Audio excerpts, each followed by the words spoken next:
When most people think of World War II, they picture soldiers trudging through muddy trenches, tanks rumbling across Europe, or smoke curling above shattered cities. But, another kind of battle raged quietly behind closed doors, not on the front lines but inside kitchens, cupboards, and cellars.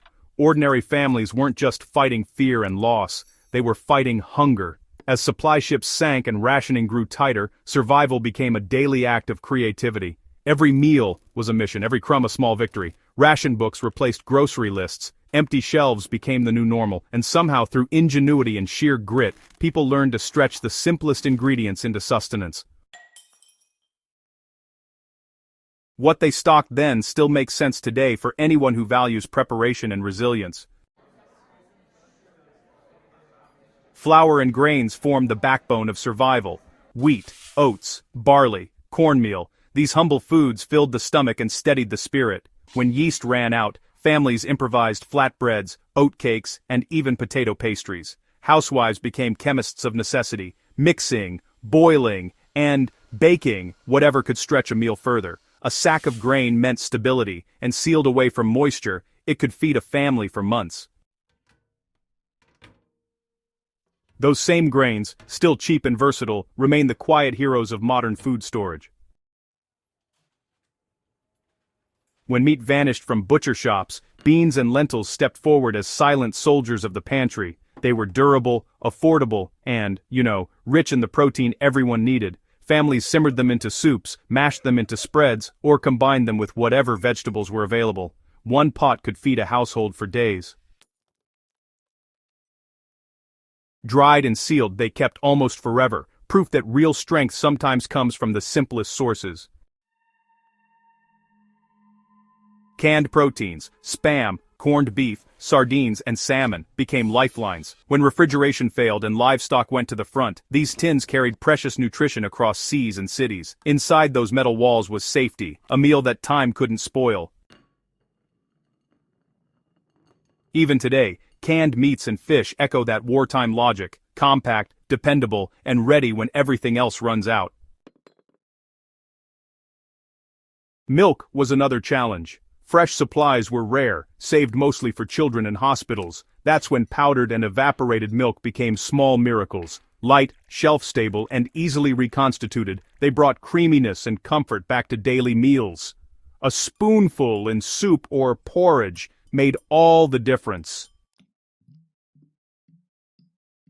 What was once an emergency substitute remains, even now, a smart staple for anyone who plans ahead.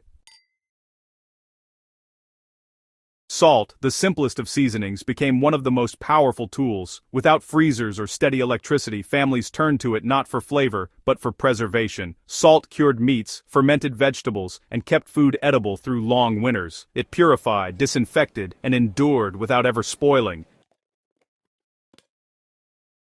A bag of salt might have looked ordinary, but it was the silent guardian of the pantry, the difference between feast and famine. When sugar was rationed into oblivion, dried fruits, raisins, prunes, dates, offered sweetness that morale depended on. They transformed bland bread into comfort food and kept energy up during endless workdays. Just a handful could brighten a meager meal.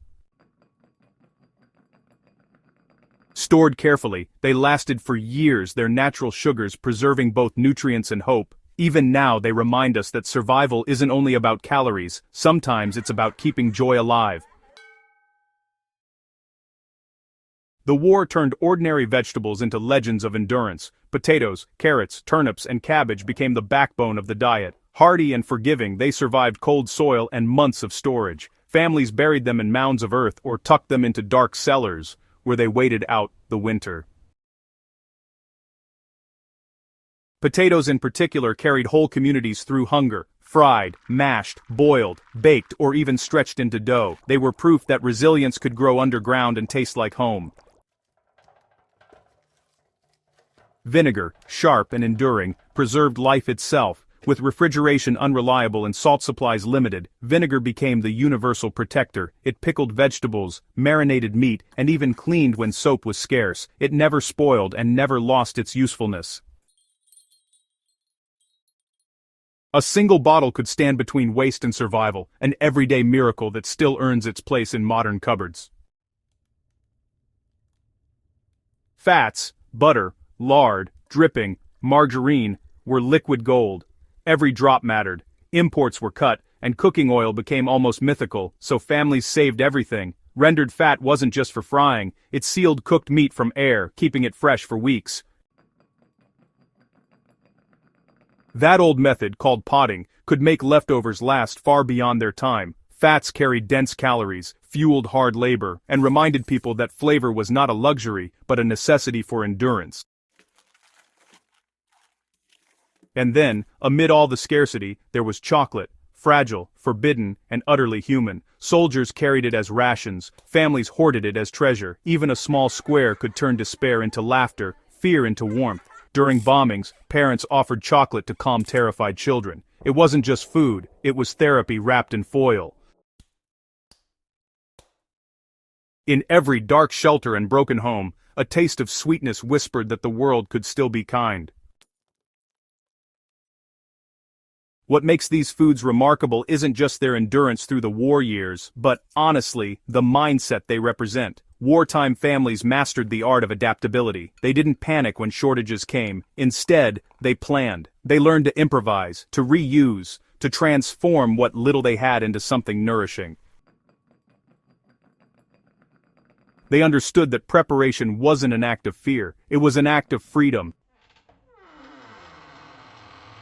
They didn't waste, they preserved. They didn't surrender to scarcity, they outsmarted it. Their cupboards weren't symbols of desperation but of determination. These lessons echo through time. They remind us that survival isn't about stockpiling luxury but about recognizing value in simplicity. A tin of beans, a sack of flour, a spoonful of salt. They may look ordinary, but in the right hands, they become weapons against uncertainty. The families who endured those years didn't wait for rescue. They became their own lifeline.